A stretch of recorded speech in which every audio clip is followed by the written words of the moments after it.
क्या आपके घर में भी कोई ऐसा है जिसे ऑनलाइन गेमिंग की लत लग चुकी है, जिसे देखकर आपको डर लगा रहता है कि कहीं वो किसी ऑनलाइन गेमिंग फ्रॉड या ऑनलाइन बेटिंग गेम्स में फंसकर खतरे में ना आ जाए? तो ये खबर आपके लिए है। दोस्तों, मोदी सरकार ने अगस्त में ऑनलाइन गेमिंग बिल यानी कि promotion and regulation of online gaming act 2025 पारित किया है। यह कानून ऑनलाइन गेमिंग क्षेत्र को बढ़ावा देने और जरूरी जगहों पर कंट्रोल करने के लिए बनाया गया है। इसका मुख्य उद्देश्य है कि ई स्पोर्ट्स, एजुकेशनल गेम्स और सोशल गेमिंग जैसे एनकरेजिंग गेम्स को बढ़ावा देना है, जबकि रियल मनी गेम्स यानी ऐसे गेम्स जहां पैसे की बाजी लगाई जाती है पर पूरी तरह बैन लगाना है। यह प्रतिबंध स्किल पर बेस्ड सभी गेम्स पर लागू होता है जहां पैसा शामिल होता है। साथ ही ऐसे गेम्स की एडवर्टाइजमेंट पर भी रोक है और उल्लंघन करने पर भी जुर्माना या जेल की सजा हो सकती है।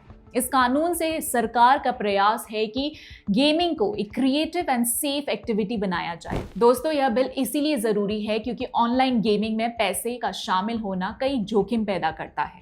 इससे युवाओं में लत लग जाती है, धोखाधड़ी और मनी लॉन्ड्रिंग जैसी समस्या बढ़ सकती है और कई फैमिलीज को फाइनेंशियल लॉस तक झेलना पड़ता है। इस बिल से सरकार का लक्ष्य है कि गेमिंग को क्रिएटिव एंड सेफ बनाया जाए, जहां ई स्पोर्ट्स और स्किल बेस्ड गेम्स फले फूले, लेकिन जुआ जैसी हार्मफुल एक्टिविटीज रुके। इससे समाज को नुकसान से बचाया जा सकता है और डिजिटल अर्थव्यवस्था को मजबूत किया जा सकता है। यही बात पीएम मोदी ने भी कही है। प्रधानमंत्री मोदी ने हाल ही में राष्ट्रीय पुरस्कार विजेता शिक्षकों के साथ बातचीत में इस बिल पर अपनी राय रखी। उन्होंने कहा कि सरकार ने ऑनलाइन गेमिंग से जुड़े कानून को बिना किसी दबाव के लागू किया है, क्योंकि इसमें राजनीतिक इच्छा शक्ति थी और देश के युवाओं के उज्जवल भविष्य की चिंता थी। उन्होंने स्पष्ट किया कि गेमिंग खुद में बुरी नहीं है, बल्कि जुआ बुरी चीज है।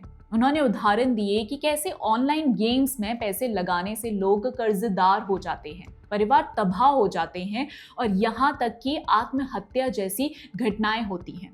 दोस्तों, प्रधानमंत्री की चिंता बिल्कुल सही है, क्योंकि देश में लगातार ऐसे मामले सामने आए हैं जहां ऑनलाइन गेमिंग की लत ने कई परिवारों को बर्बाद कर दिया। उदाहरण के लिए लखनऊ में एक 7वीं कक्षा के छात्र ने ऑनलाइन गेमिंग फ्रॉड में अपने माता पिता के बैंक खातों से 5 लाख रुपए गवा दिए थे। इसी तरह हैदराबाद में 16 वर्षीय लड़के ने मोबाइल गेमिंग में 36 लाख रुपए कर्ज कर अपनी मां के बैंक खाते को खाली कर दिया। उत्तर प्रदेश के कुशीनगर में 2 किशोर भाइयों ने ऑनलाइन गेम्स में 6.5 लाख रुपए हारे, जो उनके पिता की लाइफ सेविंग्स थी। एक और मामले में एक 7 वर्षीय बच्चे ने फ्री फायर गेम में परिवार की पूरी लाइफ सेविंग खर्च कर दी, जो एक सामान्य गेमिंग सेशन से शुरू हुआ था। कर्नाटक के मैसूरू में भी ऑनलाइन गेमिंग में 80 लाख रुपए खोने के बाद एक परिवार के 3 सदस्यों ने आत्महत्या कर ली।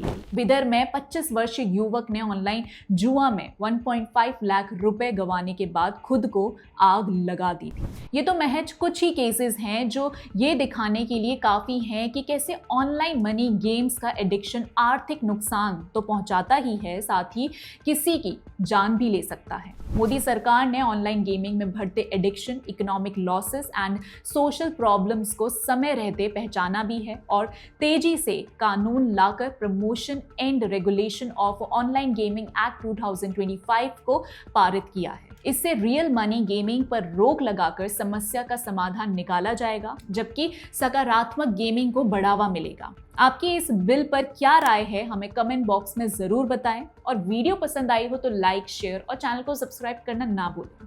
इसी के साथ मिलते हैं अगले वीडियो में। तब तक के लिए जय हिंद।